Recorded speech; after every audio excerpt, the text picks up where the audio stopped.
ఇక ఒకసారి వెలుగు దినపత్రిక చూద్దాం. న్యూయార్క్, టోక్యో లెక్క హైదరాబాద్ వచ్చే 4 ఏళ్లలో 1.5 కోట్లతో అభివృద్ధి చేస్తాం సీఎం రేవంత్ రెడ్డి. సీఎం రేవంత్ రెడ్డి గారు చేస్తారు, బాగానే ఉంది. ఆయన ఇస్తాంబుల్ చేస్తా అన్నాడు, చేయలేదు.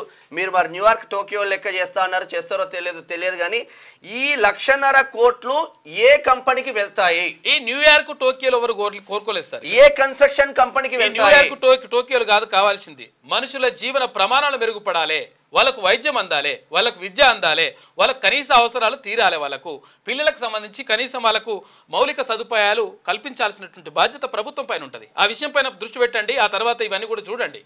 పైసలు ఎక్కువ ఉంటాయి. తినడానికి తిండి లేక తినడానికి తిండిగో రాత్రి అన్న ఇగో ఒకటి చూపిస్తాను. రాత్రి ఎంత దారుణమైన పరిస్థితులు ఉన్నాయి. దారుణమైన తిండి లేక అంటే టోక్యోలు చేస్తాం, మేము అది చేస్తాం, ఇది చేస్తాం, ఇది చేస్తాం అని చెప్తా. ఇలా పరిస్థితి చూడండి ఒక్కసారి. వీళ్ళ పరిస్థితి చూడండి. ఒకరో ఇద్దరు చనిపోయినంట నిన్న. ఏడేది నల్లగొండ పిఏపల్లి మోడల్ స్కూల్ హాస్టల్లో ఫుడ్ పాయిజన్. మధ్యాహ్నం భోజనం తిని 3 విద్యార్థులకు అస్వస్థత, పరిస్థితి విషమం. చికిత్స నిమిత్తం దేవరకొండ ప్రభుత్వ ఆసుపత్రికి తరలింపు. వీళ్ళ పరిస్థితి చూడు, వాళ్ళ పరిస్థితి ఎందుకు చూడండి. ఎవరికి కావాలి టోక్యోలు, ఎవరికి కావాలి నగరాలు?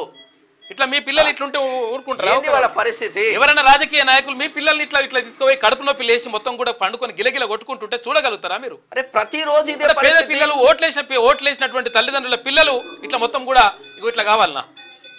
ఎవరు చెప్పిండు మీకు అసలు ఇది? పాప చూడు ఏంది పరిస్థితి. చిన్న పిల్లలు పాపం మాగో అగ చూడు గిలగిల కొట్టుకుంటా ఉన్నారు. ఇది పెద్ద అడిషర్లపల్లి, ఇది దేవరకొండ నియోజకవర్గం కిందికి వస్తుంది. ఏం చేస్తున్నారు? కాదు ఇట్లా ఏందది, ఎక్కడ పోతుంది వ్యవస్థ? కనీసం విద్యార్థులకు తినడానికి వీటి గురించి దృష్టి పెట్టాలి కదా.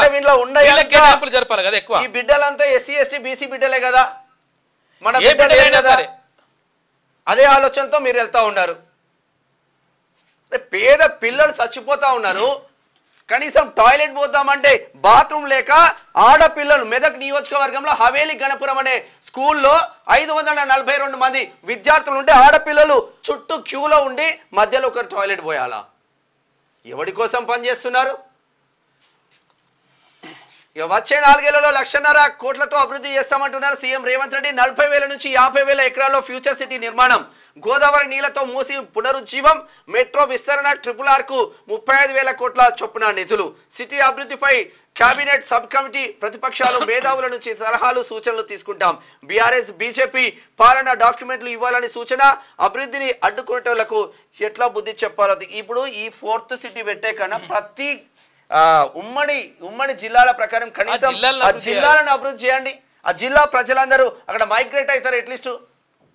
అది లేదు, అందరూ ఒకటే దగ్గర.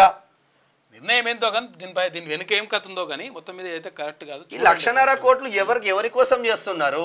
4th సిటీ ఎవరి కోసం చేస్తున్నారు? వచ్చే 4 ఏళ్లలో హైదరాబాద్ను 1.5 కోట్ల రూపాయలతో అభివృద్ధి చేసి న్యూయార్క్, టోక్యో నగరాల సరసన నిలుపుతామని సీఎం రేవంత్ రెడ్డి ప్రకటించారు. 40,000 నుంచి 50,000 ఎకరాల్లో అంతర్జాతీయ నగరాలకు ధీటుగా ఫ్యూచర్ సిటీని నిర్మిస్తాం. నగరానికి మణిహారంగా 35,000 కోట్ల రూపాయలతో RRR, అక్కడి నుంచి సిటీని కనెక్ట్ చేసేందుకు 15,000 కోట్ల రూపాయలతో రేడియల్ రోడ్లు, ఇంకో 35,000 కోట్ల రూపాయలతో మెట్రో విస్తరణ, ఫ్లైఓవర్లు, ఎలివేటెడ్ కారిడార్ల నిర్మాణాలతో పాటు అనేక అభివృద్ధి కార్యక్రమాలు చేపడతాం. గోదావరి జలాలను మూసిలో పారించి కాలుష్యరహిత నగరంగా, అంతర్జాతీయ పెట్టుబడులకు స్వర్గధామంగా మారుస్తాం అని వెల్లడించారు. ప్రజాపాలన విజయోత్సవాల్లో భాగంగా మంగళవారం హైదరాబాద్లో నిర్వహించిన హైదరాబాద్ రైజింగ్ సభలో సీఎం రేవంత్ రెడ్డి మాట్లాడారు. ఇక నగర అభివృద్ధికి ప్రతిపక్షాలు సహకరించాలని కోరారు. డిప్యూటీ సీఎం భట్టి విక్రమార్క నేతృత్వంలో మంత్రులు శ్రీధర్ బాబు, పొన్నం ప్రభాకర్ గౌడ్తో కేబినెట్ సబ్ కమిటీ ఏర్పాటు చేస్తున్నాం. ముందు బీజేపీ, తర్వాత బీఆర్ఎస్ మేధావులు తమ సలహాలు సూచనలు ఇవ్వాలి. రాష్ట్ర హైదరాబాద్ అభివృద్ధికి తమ వద్ద ఉన్న ప్రణాళికలు, కార్యాచరణ డాక్యుమెంట్లు ఇవ్వాలని కోరుతున్నాం. అవి సహేతుకంగా ఉంటే ఎలాంటి భేషజాలకు వెళ్లకుండా అమలు చేస్తాం. అలా కాకుండా మాపై కోపంతో హైదరాబాద్ రాష్ట్ర అభివృద్ధిని అడ్డుకోవాలని చూస్తే మాత్రం వాళ్లకు ఎలా బుద్ధి చెప్పాలో మాకు తెలుసు అని చెప్పేసి సీఎం రేవంత్ రెడ్డి అన్నాడు. మీరు ఈ టోక్యో చేస్తారా లేకపోతే న్యూయార్క్ చేస్తారా? ఆయననేమో ఇస్తాంబుల్ చేస్తున్నాడు, దల్లాస్ చేస్తున్నాడు. అది పోయింది. పేదోడికి బుక్కడు బువ్వ దొరుకుతలేదు, తర్వాత చేస్తారు. కనీస అవసరాలు తర్వాత ఇక్కడ ఏదైతే నిజంగా ప్రజలు చేయండి. దాంతో ప్రజల నుంచి మంచి స్పందన వస్తుంది, మీకు మంచి పేరు వస్తుంది, ఇది వస్తుంది. కానీ ఇప్పుడు దీని వెనుక కథ ఏముందో మరి తెలియదు. కానీ 1,50,000 కోట్ల రూపాయలు మరి ఏందో కథ ఏందో హెవీ రియల్ ఎస్టేట్ దందా ఉంటుంది, అంతకుమించి ఏముండదు. ఈ మధ్యలో ఓన్లీ కిషన్ రెడ్డినే తిడుతుండు. కిషన్ రెడ్డితో ఏది పెట్టుకున్నా కూడా అది అయ్యేది కాదు, పోయేది కాదు. మరి ఈ మధ్యలో లోపాయికారు ఒప్పందం ఏముందో తెలియదు. ఓన్లీ ప్రతిరోజు రేవంత్ రెడ్డి కిషన్ రెడ్డి పైన గురి పెడుతుంది. అట్లేం లేదు, దమ్ముంటే నిధులు తే, లేకుంటే గుజరాత్ పో. కేంద్ర మంత్రి కిషన్ రెడ్డిపై సీఎం రేవంత్ రెడ్డి ఫైర్. సబర్మతికి చప్పట్లు కొట్టి మూసికి అడ్డుపడతావా? మోదీ గుజరాత్ కు నిధులు తీసుకుపోతుంటే గుడ్లప్పగించి చూస్తున్నావు. మిమ్మల్ని ఇక్కడి ప్రజలు గెలిపించిండ్రు కదా, బాధ్యత లేదా? చిత్తశుద్ధి ఉంటే 25,000 కోట్లు తీసుకువచ్చి చూపించు. లష్కర్ ఎంపీగా ఏం ప్రణాళిక ఉందో చెప్పాలని. సికింద్రాబాద్ అయితే సికింద్రాబాద్ ఎంపీగా ఉన్నావు కదా, కథ నువ్వు అంటే నిధులు తీసుకురావాలని చెప్పేసి అంటావు. ఆయన వాస్తవంగా నిధులు తీసుకురావాల్సిందే. ఎందుకంటే భారతీయ జనతా పార్టీకి తెలంగాణ రాష్ట్ర ప్రజలు 8 సీట్లు ఇచ్చింది. 50% ఓటింగ్ ఇచ్చింది. 17 లోక్సభ స్థానాలు ఉంటే ఒకటి ఎంఐఎంకి తీసేస్తే అక్కడ 8 కాంగ్రెస్ పార్టీకి ఇస్తే 8 భారతీయ జనతా పార్టీకి ఇచ్చిండ్రు. భారతీయ జనతా పార్టీ మీద ఆశలతోటి వాళ్ళు ఏమైనా ఈ రాష్ట్రానికి ఏమైనా నిధులు కేటాయింపులు జరుపుతారేమో, ఇక్కడికి ఏమైనా తీసుకొస్తారేమో, పెట్టుబడులు తీసుకొస్తారేమో, లేకపోతే ఈ రాష్ట్ర అభివృద్ధి కోసం వాళ్ళు నిధులు ఆ కేటాయింపులు జరుపుతారేమో అని చెప్పేసి రాష్ట్ర ప్రజలు ఓటేసిండ్రు. ఓట్లేస్తే మీరు సపరేట్ కూర్చుంటే తర్వాత అక్కడ ఏపీలో అక్కడ ఏది భారతీయ జనతా పార్టీకి వాళ్ళు ఓట్లు వేయలేదు. ఒక రకంగా చెప్పాలంటే ఓట్లు వేయలేదు వాళ్ళు భారతీయ జనతా పార్టీకి. ఎవరికేసిన ఓట్లు, ఎవరికేసిండ్రు? తెలుగుదేశం పార్టీకి వేసిండ్రు, జనసేన పార్టీకి వేసిండ్రు. అక్కడ ఏదో ఒకటో రెండో ఈ భారతీయ జనతా పార్టీకి వేసిండ్రు. అటువంటి వాళ్ళకేమో ఇష్టం వచ్చినట్టుగా కేటాయింపులు జరుపుతా ఉంటే మనమేమో 8 సీట్లు ఇచ్చేసి మరి సపరేట్ కూర్చుంటే మరి ఎంపీలు కూడా ఉండి మరి ఎందుకో దండగనా మరి లేకపోతే పండుగనా ఇదేమో అర్థమవుతలేదు. ఎందుకంటే కేటాయింపులు జరిపేటప్పుడు మరి భారతీయ జనతా పార్టీకి మేము ఇన్ని సీట్లు ఇచ్చినాం, ఇన్ని సీట్లు ఇచ్చినప్పుడు మాకు ఎందుకు కేటాయింపులు జరపాలని చెప్పేసి అడగాల్సినటువంటి బాధ్యత ఈ తెలంగాణ రాష్ట్రం నుంచి వెళ్ళినటువంటి 8 మంది ఎంపీల పైన ఉంటుంది. 2 మంత్రులు కూడా ఉన్నారు. మరి కిషన్ రెడ్డి గారు ఏం చేస్తున్నారు అంటే నిజంగా కూడా ఆయన అడుగుతున్నారు, ఇక్కడ రేవంత్ రెడ్డి గారు అడుగుతున్నారు 100% మరి తీసుకొని రా అంటే 100% ఇక్కడ రాష్ట్రాన్ని అభివృద్ధి చేసుకుందాం అంటున్నాడు. 100% తీసుకురావాల్సినటువంటి బాధ్యత అక్కడ కేంద్ర మంత్రి కిషన్ రెడ్డి పైన ఉన్నది.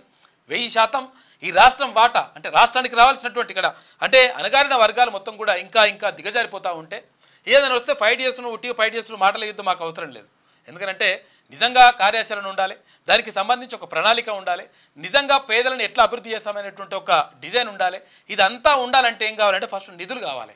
ఈ నిధులు ఇవన్నీ కూడా తీసుకురావాల్సినటువంటి బాధ్యత ఇక్కడ ఉన్నటువంటి బీజేపీ ఎంపీల పైన 100% ఉన్నది.